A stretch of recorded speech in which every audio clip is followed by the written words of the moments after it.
రాజన్న సిరిసిల్ల జిల్లా రుద్రంగి మండలంలో శనివారం ఎమ్మెల్సీ ఎన్నికల సన్నాహక సమావేశానికి ముఖ్య అతిథిగా ప్రభుత్వ విప్ ఎమ్మెల్యే ఆది శ్రీనివాస్ హాజరయ్యారు. ఈ సందర్భంగా వారు మాట్లాడుతూ గతంలో జీవన్ రెడ్డిని ఆదరించినట్లుగా నేడు నరేందర్ రెడ్డిని మొదటి ప్రాధాన్యత ఓటుతో గెలిపించండి అని అభ్యర్థించారు. ఆయన ఆగస్టులో డిఎస్సి చేపడుతున్నట్టు, 10 నెలల్లో 55,000 ఉద్యోగాలు ఇచ్చినట్టు, రాష్ట్రం రేవంత్ రెడ్డి నాయకత్వంలో అభివృద్ధి చెందినట్టు చెప్పారు. కేసీఆర్ ప్రభుత్వంపై విమర్శలు చేస్తూ కాంగ్రెస్ పార్టీ సంక్షేమ పనులను ప్రజలు చూసి మొదటి ప్రాధాన్యత నరేందర్ రెడ్డికి ఇవ్వాలని కోరారు. ఈ కార్యక్రమంలో కాంగ్రెస్ నేతలు భూపత్ రెడ్డి, చెలుకల తిరుపతి, గట్ల మీనయ్య, ఇతర పార్టీ నాయకులు పాల్గొన్నారు.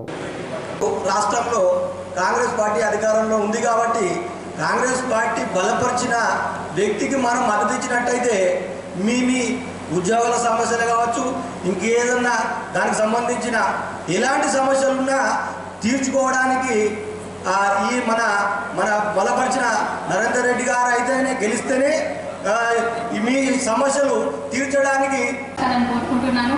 ఎందుకంటే ఇంతకుముందు మనకు జీవన్ రెడ్డి గారు ఎటువంటి సేవలు అందించారో అదేవిధంగా మనకి ఇప్పుడు ఉన్నటువంటి నరేందర్ రెడ్డి గారు కూడా మన ఎమ్మెల్యే గారి నాయకత్వంలో మనకు అదేవిధంగా అటువంటి సేవలు అందిస్తారని కోరుకుంటూ, ఇంతకుముందు గవర్నమెంట్లో 10 సంవత్సరాలలో మనకు టెట్ ఒకటే చూసుకోండి, డిఎస్సి ఒకటేసారి నిర్వహించారు.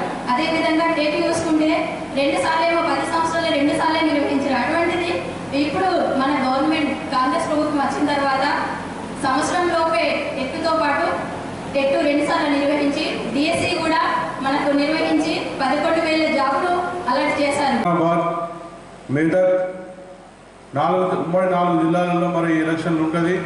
మరి ఎలక్షన్లో భాగంగా దాదాపు 40-44 కాన్స్టిట్యూన్సీల ఎలక్షన్ చాలా పెద్ద ఎలక్షన్ కాబట్టి దాదాపు మనం ఇక్కడ నుంచి రుద్రంగి మండలం నుంచి భారీ మెజార్టీతో మరి మన వెంబడ కాన్స్టిట్యూన్సీ నుండి పెద్ద మెజార్టీతో కాంగ్రెస్ అభ్యర్థిని మరి ఓట్లు పడే విధంగా మనం అందరం కృషి చేయాల్సిన అవసరం ఎంత ఉంది. దేశంలో ఉన్నటువంటి అనేక పాఠశాలకు సంబంధించి, ఈరోజు కాలేజీకి సంబంధించి, బార్ అసోసియేషన్ సంబంధించి, డాక్టర్లు, ఉపాధ్యాయులు అనేక మందిని కలుస్తూ ఓటును అభ్యర్థిస్తూ ఈరోజు రుద్రంగి మండల కేంద్రంలో ఈ సమావేశాన్ని ఏర్పాటు చేస్తూ రేపటి రోజు 2 మండలాలకు సంబంధించి పట్టభద్రుల సమావేశాన్ని కూడా ఏర్పాటు చేసుకుంటూ ఓట్లు అడగాలని, ఓటును అభ్యర్థించాలని, మీ మొదటి ప్రాధాన్యత ఓటును నరేందర్ రెడ్డికి ఇవ్వాలని చెప్పి కోరే కార్యక్రమంలో భాగంగా మీ మధ్యలో వచ్చిన మాట సందర్భం చెప్తూ, మీరంతా కూడా 27వ తేదీన 26 మహాశివరాత్రి